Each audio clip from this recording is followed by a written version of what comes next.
Bine v-am găsit, bine v-am regăsit, dragilor din Zodia Fecioară, oriunde v-ați afla. Bine ați venit tuturor pe canalul meu, Tarot Flor de Loto. Eu sunt Nina, pentru cei care nu mă cunosc, și ca de obicei mă bucur să vă am alături, atât pe dragii mei abonați, cum de asemenea și pe toți cei care poate sunteți pentru prima oară aici pe canal. Azi voi face o lectură temporală fără limită de timp, așa cum v-am obișnuit, o lectură pe care voi să o puteți urmări oricând doriți sau atunci când apare în viața voastră. Desigur, dragii mei, ca de fiecare dată vă readuc aminte că voi sunteți stăpânii propriei voastre vieți prin intermediul deciziilor și alegerilor pe care voi le faceți. Fiind o lectură generală, vă rog din suflet să luați decât acele mesaje care rezonează cu voi, iar restul lăsați-le să zboare în univers, pentru că sigur sunt pentru alte energii care într-o mai mică sau mai mare măsură au o legătură cu Zodia Fecioară. Așa că, dragilor, toți cei care aveți Soarele, Luna, Venus, Ascendentul sau oricare alt aspect astral important din harta voastră natală și care are legătură cu Zodia Fecioară, atunci această lectură este de asemenea și pentru voi. Înainte de a începe lectura propriu-zisă, trebuie să fac o mică specificație. Am primit de la voi mesaje cum că există un zgomot pe fundal.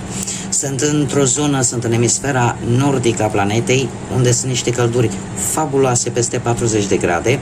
Am reușit să-mi iau un aer condiționat portabil, care se poate muta prin casă. El face acest zgomot, nu pot face lecturile fără el, de fapt nici nu pot respira practic dacă nu l-aș avea. Așa că scuze pentru acest mic inconvenient, eu sper că voi puteți să mă auziți și asta e cel mai important, chiar dacă în perioada asta de vară avem pe fundal acest mic zgomot, sper să nu deranjeze foarte tare. Așa că haideți să începem și să vedem care e situația actuală în funcție de ce simțiți, ce vă doriți, în ce situații sunteți, dragilor din Zodia Fecioară sau cu legături importante cu această zodie. Haideți să vedem.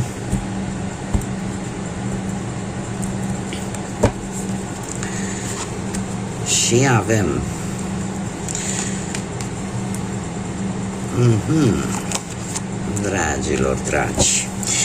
Dragilor dragi, voi aș zice că sunteți într-o perioadă în care vedeți lucrurile într-un mod un pic diferit. Este ceva legat poate de ambiția voastră, e ceva legat poate de liberul arbitru, de puterea voastră de a alege. E vorba de o schimbare foarte importantă care a apărut în viața voastră și care v-a creat așa o nouă viziune. Eu aș spune, ținând cont de faptul că avem și cifra 8,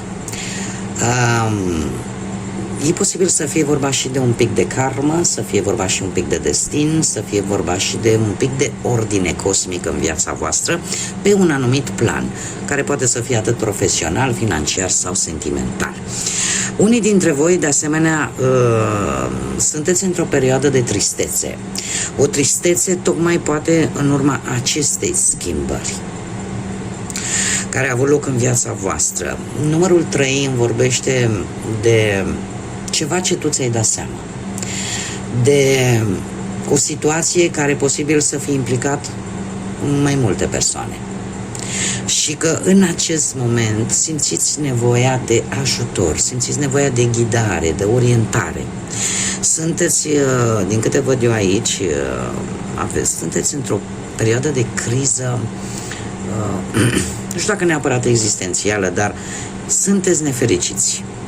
Sunteți nefericiți dintr-un anumit motiv. Fie el, în primul rând, sentimental, poate chiar și profesional sau financiar. Există o durere acolo emoțională care nu vă dă pace.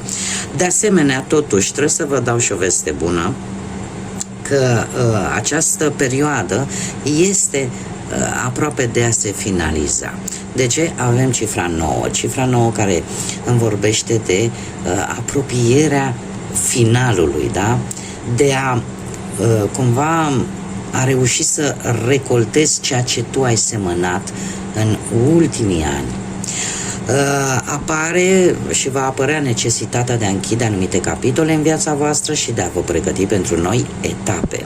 Este adevărat că în acest moment încercați să vă apărați, să ridicați un scut, sunteți foarte defensivi și încercați să blocați orice undă negativă, orice energie nedorită, încercați să o blocați și sunteți în gardă. E ca și cum mai spune: domne, mi-am cam învățat lecția și știți cum e, că tot pățitul e și priceput. Haideți să vedem ce ne spune tarotul pentru voi, dragilor din Fecioară, ce vine în următoarea perioadă de când voi urmăriți această lectură pe plan profesional, financiar sau sentimental. Ce vine pentru dragii mei din Fecioară sau cu legături importante cu această zodie. Și începem, desigur, cu partea profesională.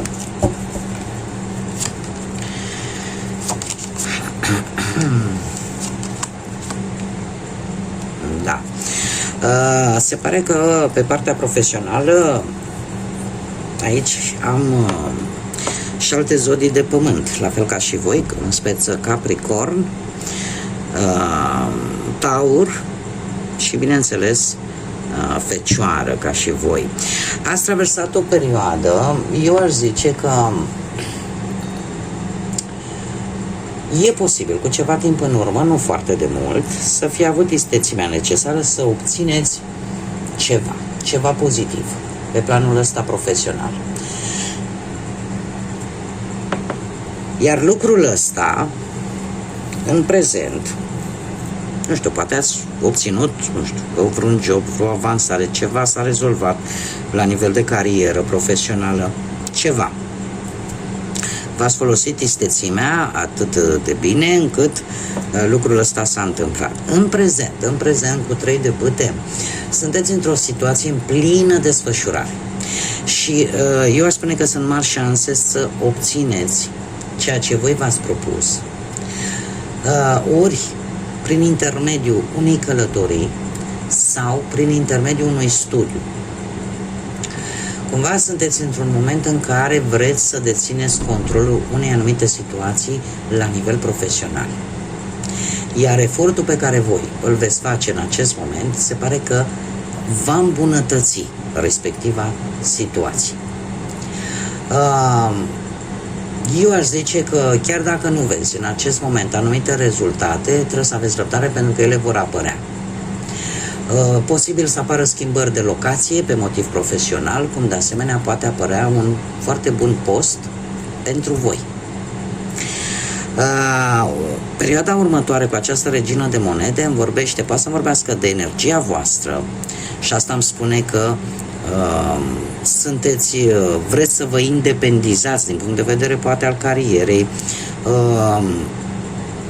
Ne vorbește de mari progrese pe care voi le faceți, de posibile avansări, dar de asemenea îmi vorbește de cineva mai în vârstă decât voi, care să aibă legături posibil cu zodiile de pământ, Taur, Fecioară, la fel ca și voi, sau Capricorn, dar care va juca un rol foarte important în viața voastră profesională. Și e posibil ca unii dintre voi chiar să găsiți un job cu ajutorul acestei energii, acestei persoane, în perioada imediat următoare. Pe planul financiar, pe plan financiar, am aici niște zodii de apă, care chiar se repetă, Rac, Pești sau Scorpion, și care, într-un fel sau altul, au o legătură cu banii, în ceea ce vă privește pe voi. Acest rege de cupe îmi spune că cu ceva timp în urmă, ori voi ați făcut anumite cheltuieli mai mult de natură emoțională decât rațională, ori că ați dat niște bani cuiva pentru că v-a fost milă, pentru că ați avut un impuls emoțional, dar nu a fost o gândire, domne, stai, dau banii și când mi-i dă, adică rațional. Acum, ori voi ați dat, ori voi ați luat de la o energie de apă. Posibil și acest lucru. trebuie să vă spun că acum ce s-a dat trebuie să se întoarcă. Indiferent cum, că voi ați dat sau că voi ați luat. Există, de asemenea, chiar și în acest moment am două energii, una feminină și una masculină, care au legături, asta mi-arată cărțile, au legături cu zodiile de apă, Pești sau Scorpion.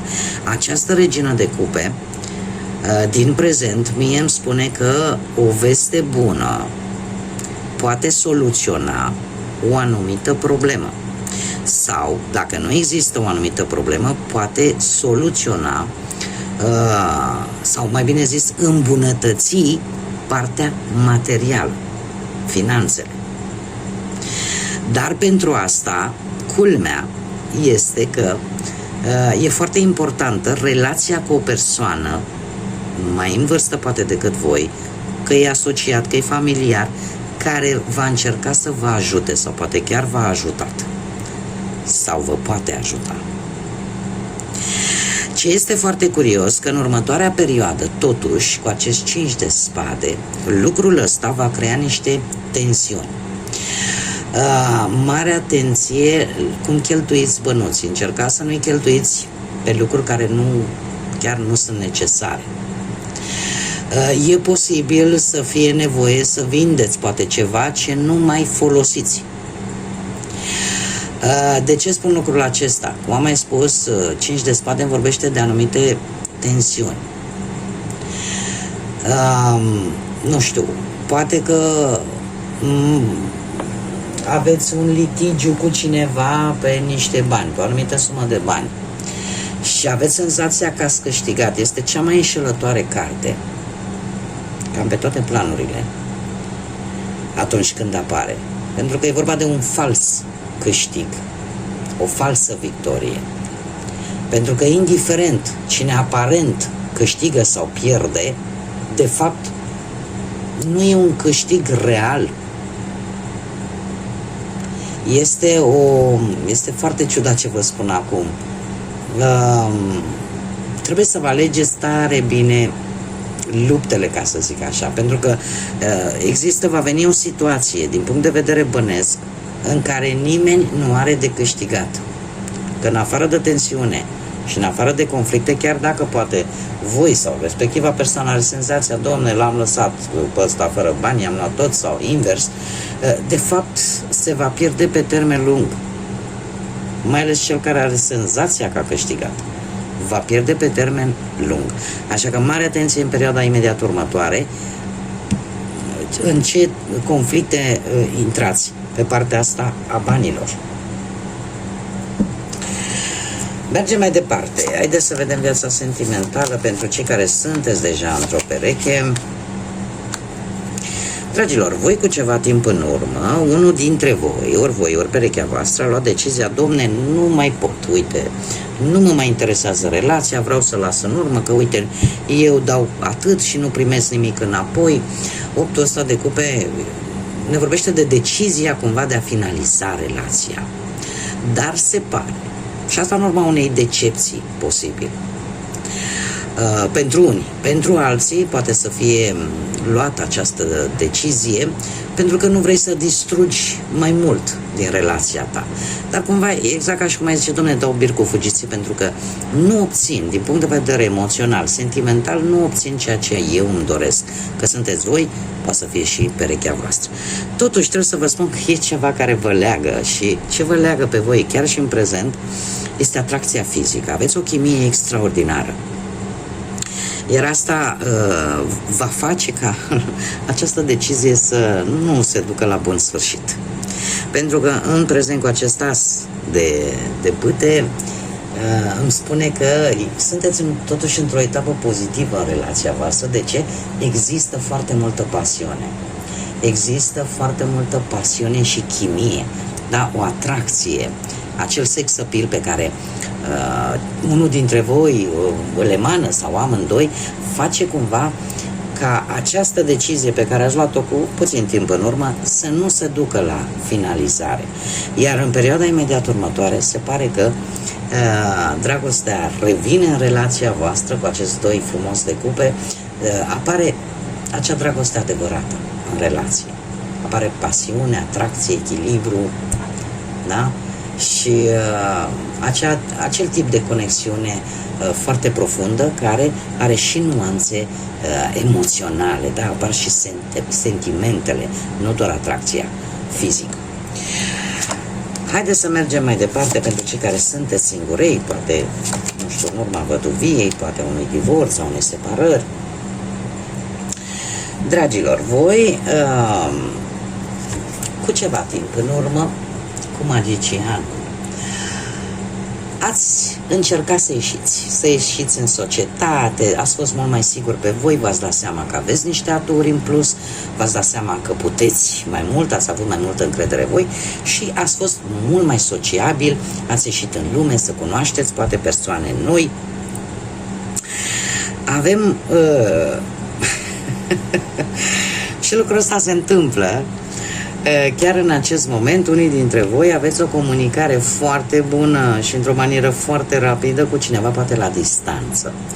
Optul de bâte îmi vorbește de o dragoste care nu e de foarte multă vreme. De asemenea, implică o atracție, o chimie foarte bună. Totuși, cumva, eu aș spune, mai ales cu Marele Preot aici, nu știu dacă Zodia Taur vă spune ceva, dar cu Marele Preot aici, eu aș spune că se va închega. Se va închega în perioada imediat următoare o nouă legătură bazată mai ales pe principii tradiționale. E ca și cum ai zice, știi, uite, eu îmi doresc asta de la relație. Și știu că de multe ori pe măsură ce generațiile au trecut de-a lungul timpului, cumva aceste principii au început să se schimbe. Această carte în mod special îmi vorbește de acele principii pur tradiționale, da? Cum se făcea odată, cum mai îmi spun și copiii mei, zicea, hai mă mamă tu cu paleoliticul tău. Dar cei care știu lucrul acesta, într-adevăr existau niște principii, din punctul meu de vedere cel puțin sănătoase, tradiționale, de care să țineam cont. Iar lucrul ăsta se va întâmpla foarte rapid în perioada imediat următoare. Asta așa e de bine. E de bine. Haideți să vedem ce situații necunoscute pot apărea în următoarea perioadă pentru voi, dragilor din Fecioară. O situație necunoscută este aceea că apare acel marcaj al destinului. Să lași